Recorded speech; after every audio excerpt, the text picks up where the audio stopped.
دماغ باش بیتم پراستین و چک خمگین الجمعناش برکو سپیشال چند خلک کان ام هاتی ناگدار کردن کو کسک مرام ملوانی کردن هات هنداوی بندا و دهو که مخابنی ولوره کتیت آویدا افدما زده تری چل خلکانه هتانو که زده باری و چنده کو تیمن قوانین دهو که دیسان جد گل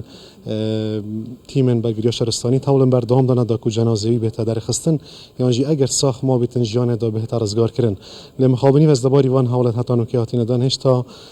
افک سهنش نوا آویدا نهات یا در خستن اویک شوانا برایویه اگر هفکاری من حسیم شد نشان دادن تخازم گلی باهم بس از نزانم کده شد باوت یا نه او خلکی با کوره کردستان از بارم خلکی دیار بکرینه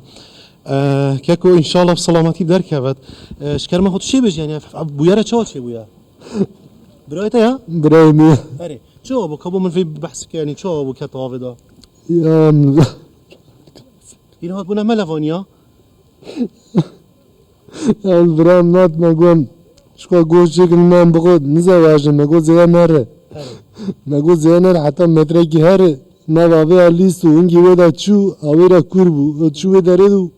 او چو بنی هسر چو ناته دا و ملوانیا زانت یعنی ملوانا نه ملوانا نه نزا باش خدا هاری کار بتی ان بسلامتی بدر کود ان جاورین یعنی خبره که دل خوشگاری ان بسلامتی بشین رزگار کنتیم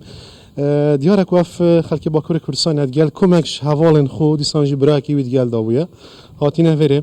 زده باری وی چنده که اف جا دهنه اگر حسن تو بری کامیری بزورینی اول بندا و دهو که اف یک شو جها که دوا سالن داویه دا جبر که ماویه وره در کتی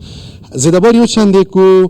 سرپرشتن بندا و دهو که ریک قطع کردی ریک ترومبیل یعنی برای خوب دنیا ترومبیل حتی تیم آمبولانس جی نشون از تریجور دامن خارج برچف راحتی گرتن داکو خلق نه تا سرو بنداوه زده باری وان همی آستانگت کل وره درست کن داخل دیری بنداوه بیتم مخابنی یعنی خلق هر قستا برلیون آوت کردن اف بویرن هو سان دلیش شد بن